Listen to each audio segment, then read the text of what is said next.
Hello everyone, I'm back much sooner than I was thinking. I got some very interesting comments about the last video, which, if you have not watched, you might have to watch to get context of what I'm discussing here. But you're free to watch this first and then watch it. And please, this is again going to be a long video. Watch this at 2x if you want. So one interesting comment that came up is about me, the way I present, the way I articulate my assertions.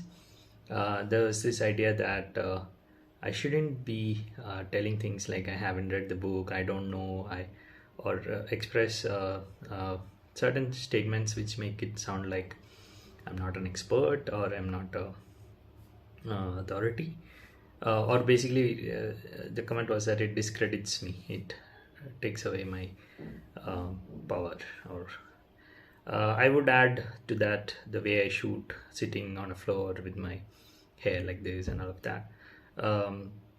So my response to that is these are deliberate actions. There are many reasons. One of them is that I am an anarchist. I um, I do not see anarchy just as the idea of not having a state at the center or something like that. In fact, I do not think of that as anarchy at all. For me, anarchism is a mental mindset, as an attitude where everyone is equal and equally capable as human beings. And so, as an anarchist, when I see experts and when I see authorities, I hate them. I hate experts and authorities. I hate people who frame themselves as experts. I hate people who are dressed up like experts, who are giving a vibe, giving a sense of authority, exuding authority. So I don't want to do that. Of course, there's another side to this about uh, why Ambedkar dresses up in suit and is always impeccably dressed. And I'm aware of that politics. I have written a blog post about it, which I'll try to link below. But for me, my politics is this way, and the other thing is that this is part of the Freire style, if one may call it that, of humanization. Of There's this idea that only um, knowledge can only be kept or hosted in people who are in a particular look and feel.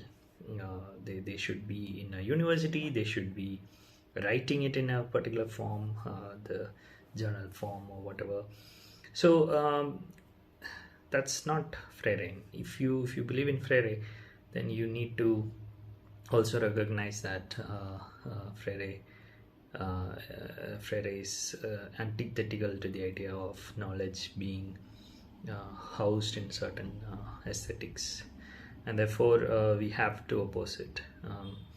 So I was just watching this podcast by Ravikant, where the guest who is invited is Ruchika Sharma. I have not seen any video of Ruchika, but apparently Ruchika started out in a way where the eyelashes were being the makeup was being put, and then Ruchika would explain history of something. So basically, these are videos on history, and in the podcast, in the interview, Ravikant specifically asked about this, and Ruchika specifically said how they wanted to subvert the idea of how a woman should look like, how an academic should look like on the internet, and how women academics should look like on the internet, and all of that. So this is the similar kind of politics that I am doing here. I have a certain politics on how I should appear, how I should frame my sentences. It doesn't reflect. Uh, it does reflect my politics, and if one believes in critical thinking, if one believes in the kind of critical thinking I was talking about in the last video, then one should be able to listen to anyone in any form, in any place, anywhere, and still learn something from it. In fact, they could be telling absolute batshit crazy things. They could be right wing or talking about random things. A critical thinker should be able to learn something from that too. Not the same thing. It's not what someone says that the critical thinker learns. It is what the critical thinker, through critical thinking, arrives at, that they learn. So that's the method of critical thinking, right? So let me actually talk about that also. So the idea of critical thinking is in fact the common method of all subjects and topics that are taught, that are studied in human society. It's not just physics, chemistry, maths, and computer science and all of that. Social science, history, sociology, anything that you can think about is based on critical thinking. So the method is common. The method of critical thinking is shared by all the sciences, all the social science, all human knowledge is based on critical thinking, and that is another reason why I believe I do not believe in experts. Of course, I do believe in expertise.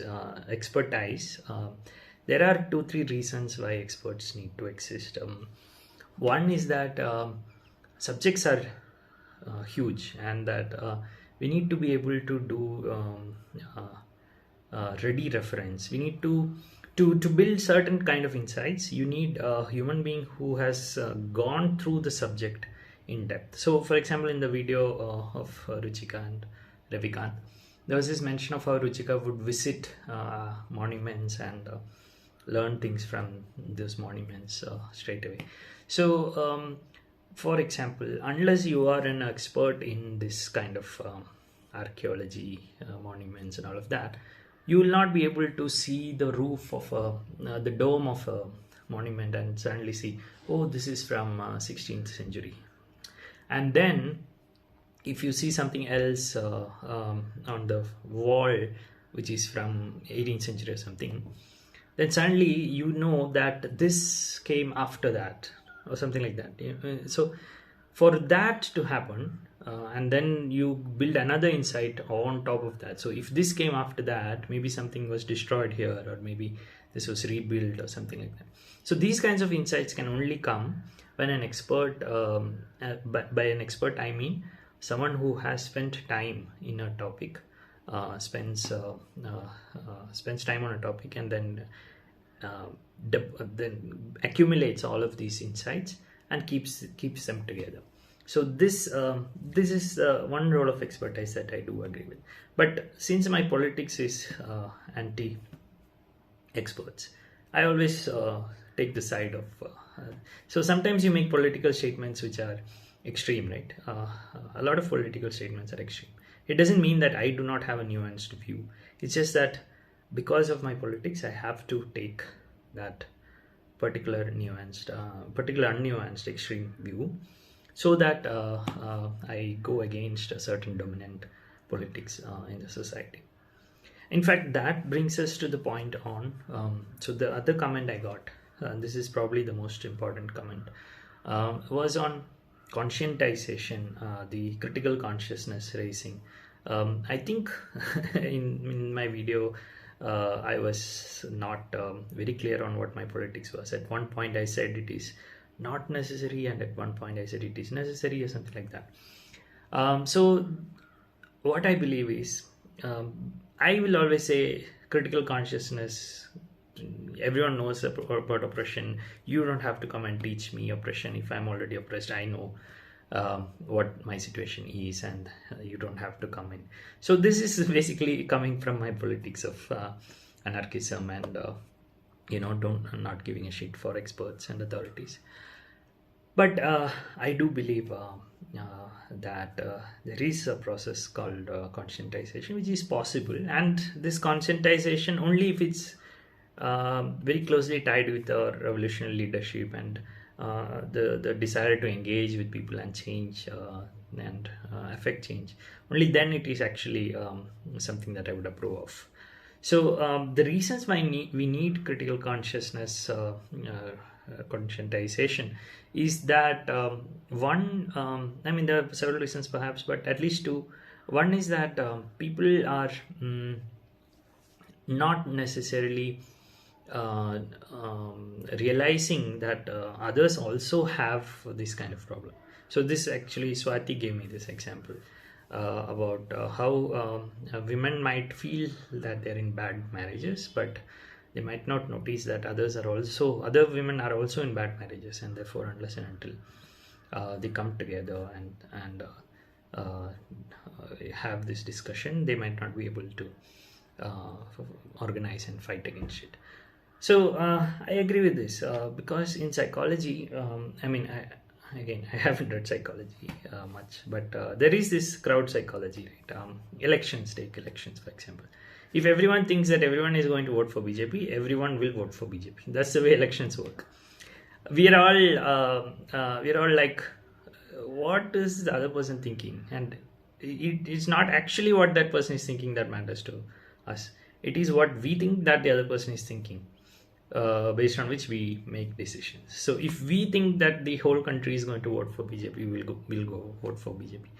And that is why this propaganda machine and this manufacturing concern is all relying on capturing mass media and creating certain perceptions that the whole country is with the BJP and things like that. In fact, even social media is captured in that way, where fake accounts are continuously tweeting stuff, tweeting Instagram, YouTube, wherever, creating the false perception that the whole country is with the BJP. And therefore, because of this psychology that we will do what we think everyone else is going to do, we will also do that. That's what's happening for a lot of people.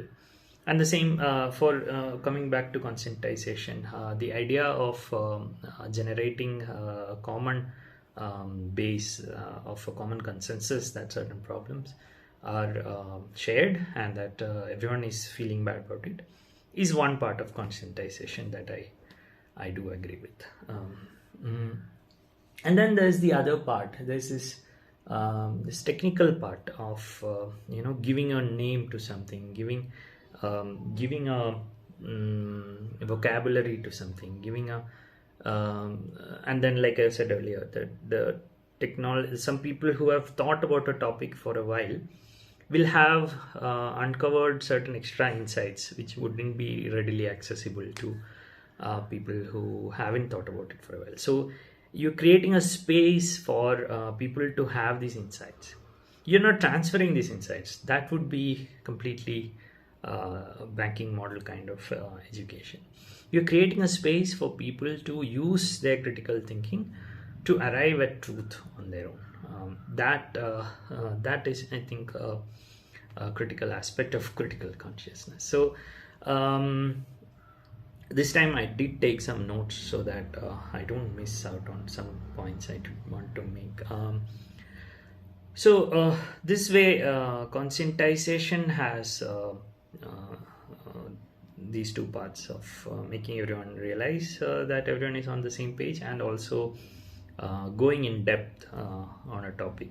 So critical thinking as a method is available for everyone, but critical thinking should be applied to a topic for people to be able to generate insights and become experts in that topic. So expertise is just critical thinking being applied to a topic consistently and continuously for a long time. I do have a couple of examples, more than that architecture one. Yesterday I was in a session. I was listening to a talk by Prashant Bhushan and Anjali Bharadwaj about electoral bonds and the scam that it is. So the lawyer next to me was sitting and saying how the judgment was very technical and that that people are not interested in it. I mean, I have this problem all the time. I feel like a lot of things are so obvious and that it should be possible for anyone with some reading on a topic to understand a problem. But I hear everywhere, and this is where again my hate for technical experts come from. People keeps claiming that no, it's very technical, not everyone will understand, and things like that. So this aspect of not everyone understanding, I think actually comes again from the problems of banking model of education. So Freire actually writes this in this chapter, problem posing education, responding to the essence of consciousness, intentionality, rejects, communiques, and embodies communication. It epitomizes the special characteristic of consciousness, being conscious of, not only as intent on objects, but as turned in upon itself in a Jasperian split, consciousness as consciousness of consciousness. So, I mean, this is a bit complicated. So basically, Freire is talking about problem posing education. I think with this example, we'll come to this point, and then we'll understand this point. So what Freire is saying is, we'll go to the example, right? So this example was that there is a electoral bond, and we see it as a scam. Electoral bond is a system built by a party which makes it possible to give anonymous money to parties.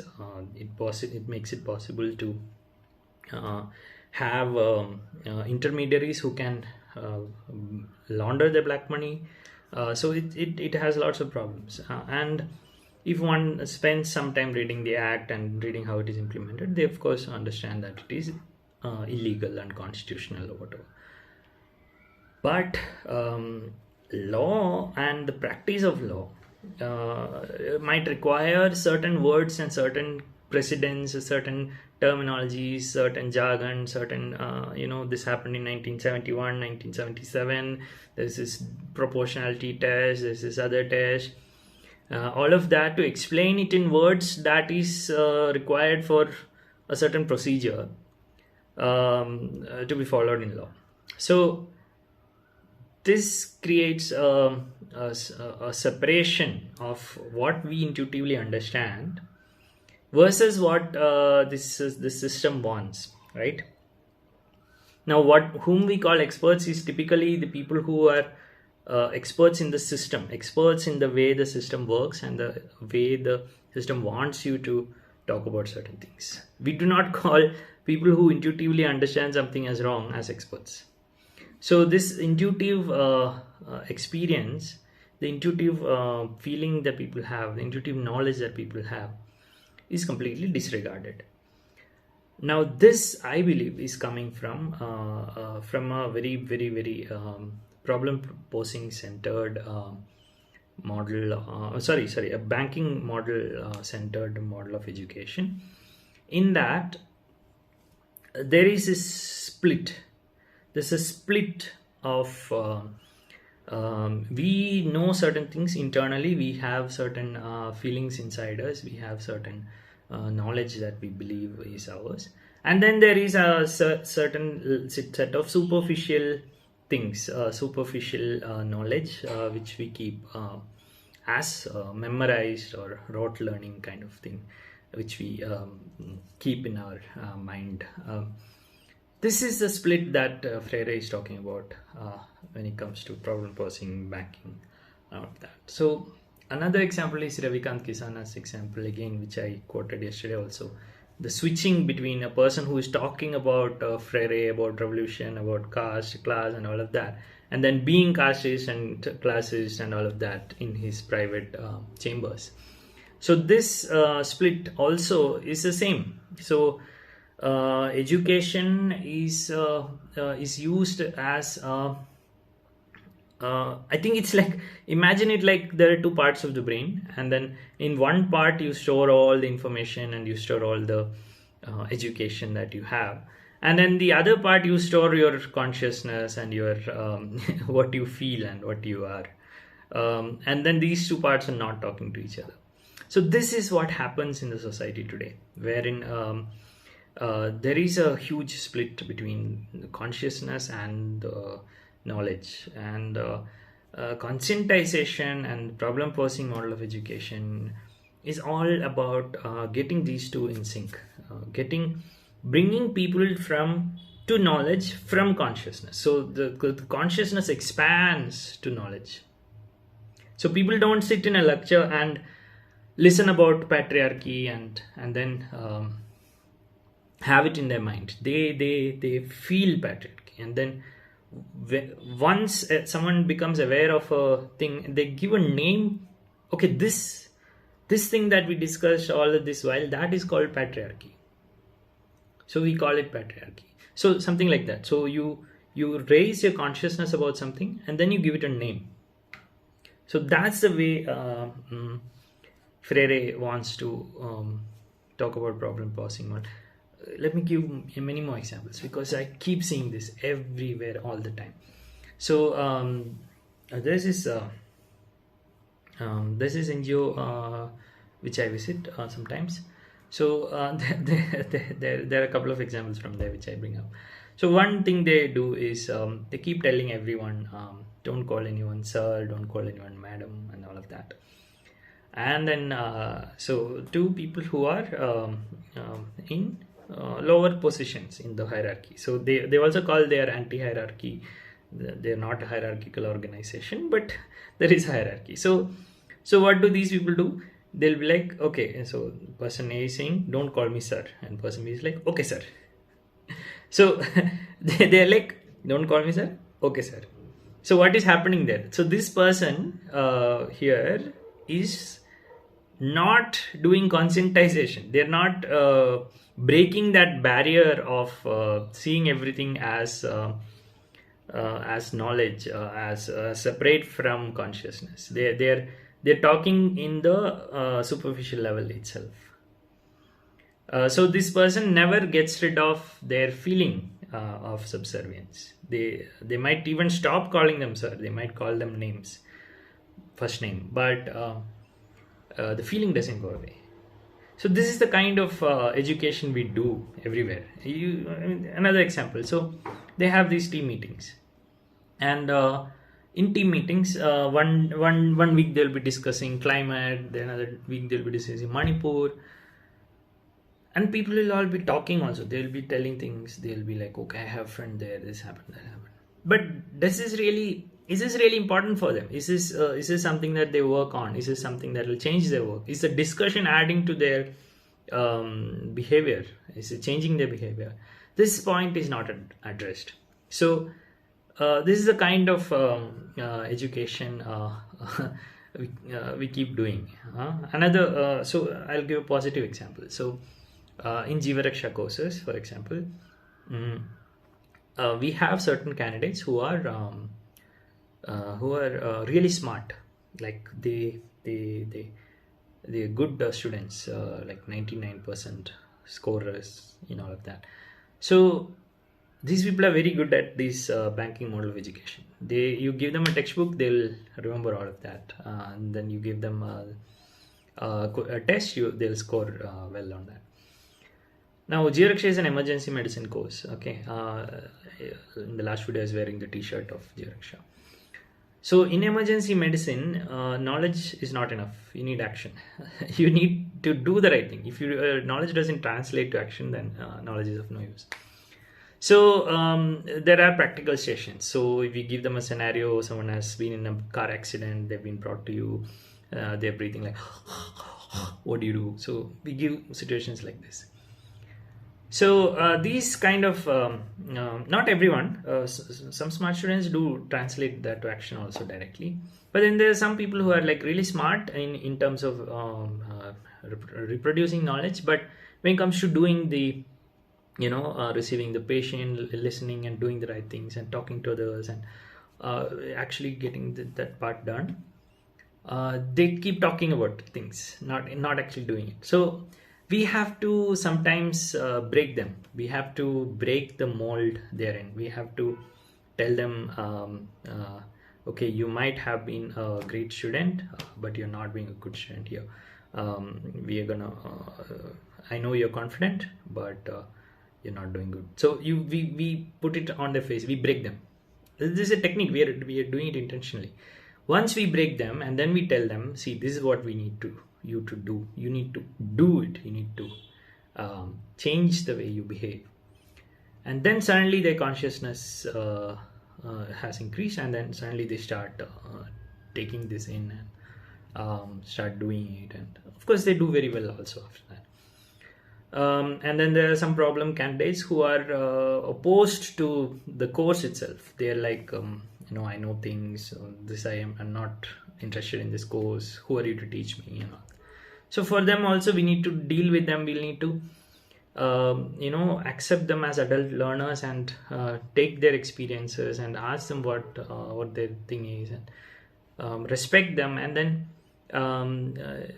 reignite in them the idea that they're doctors, they have certain roles. So basically we are doing psychology of people to break them out of their shells of just thinking in terms of certain banking model, knowledge model, and forcing them to think wider. Now, that's not a very perfect example, but it's very difficult to come across examples. Of course, Freire in third chapter gives examples of the model worked out in practice, problem posing model from beginning to end, with the visiting a place, and then having volunteers, and then observing and discussing, and then creating lesson plans. I mean, not lesson plans, but so all of that is there in Freire also. So this idea of expanding someone's consciousness to think about things as theirs, as from scratch, to be aware of them, being conscious of this, what is happening in their life, to be aware of them being consciously thinking about it. So that's what they say here: consciousness as consciousness of consciousness, without this split model of thinking, of knowing certain things but not being conscious of whether they are there. When you're actually connecting it directly to your mind and to your consciousness, that is what Freire is talking about. And here again, there is a definite role for problem posing education. There's a definite role for conscientization and all of that. The other there are a couple more comments, interesting comments that came up. One of them is about educate, agitate, organize. I brought it up in my last video. So this person was saying agitate means agitation, like in farmers' agitation. Yes, of course, agitation does have that meaning. But then there is this debate. I will put that link also in my this thing. So what do you do? There's not much debate on you have to educate people also, although to educate also you need something. So if you think education is standing for critical consciousness, and then after education you can't directly go to struggle and fight. You need to organize people to be able to struggle and fight, right? So it should be educate, organize, agitate, if agitation actually means struggle and fight, and like political protest and all of that. Now the debate is that in many places it's written as educate, agitate and organize. So how do you can't have a agitation without organizing. So how do you do educate, agitate and then organize? So now this agitate, some people say, is about internal agitation. So you educate people so they become angry, they become more aware, and they become angry, and this agitation of the mind then leads to organizing, and therefore it should be educate, agitate, organize, is what some people say. So in a sense there are at least 4 steps: educate, agitate internally, and then organize, and then agitate in the political spectrum. So that's another thing I wanted to address.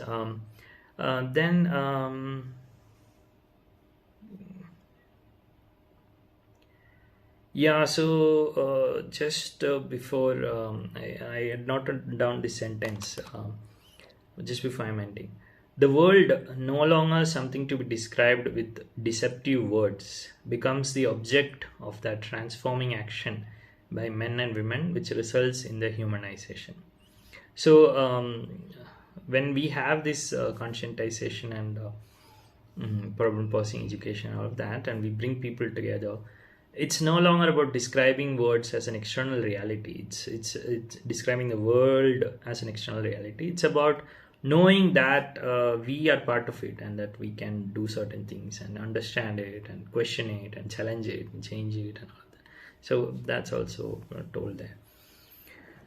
Uh, so there is a section on yeah, so I went back and read Freire. I think I will have to read it a few more times, but every time I read it I feel that it is more and more clearer what these mean. I think what Freire lacks is examples in a lot of chapters. If Freire could give examples of what the insight is about and how to apply it, it would have been much easier. So what what I tried in this video is also to give more examples. I'm gonna, the more I read, I will keep creating more and more examples. The other thing I want to talk about, the last thing I want to talk about is how difficult it is to leave banking model. People are stuck in banking model. They you talk to them, you speak to them for 20 minutes. They will try to they might remember what you are saying, but they might not be connecting it to their lives. So people are sort of like, to take a matrix reference, people are unplugged from the matrix. They are not or maybe the other way around. People are plugged into some matrix.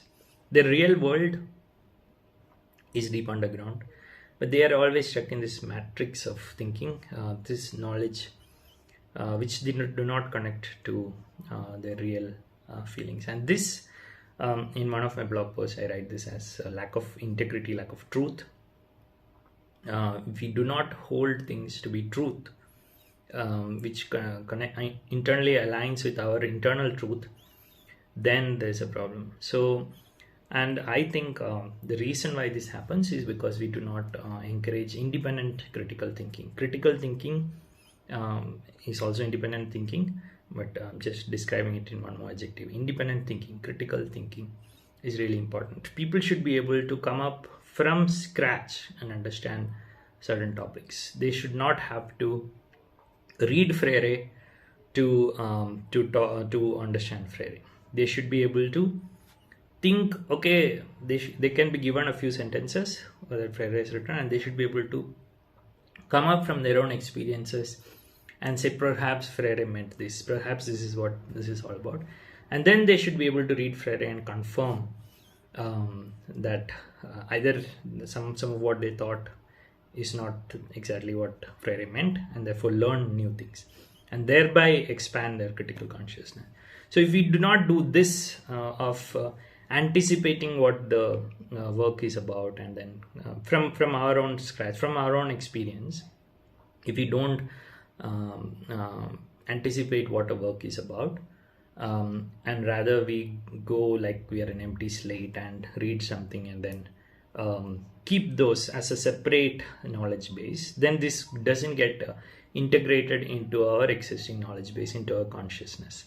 So what I tried to do also, like the reason I didn't read Freire and even then made a video about Freire, is because of the same thing. I think from my own, I think on my own, and I let people correct me. I learn from people, I learn from my mistakes, and that helps me to be connected to my consciousness. So I think please keep sending me comments which help me learn, and I'll also try to make more videos on these topics.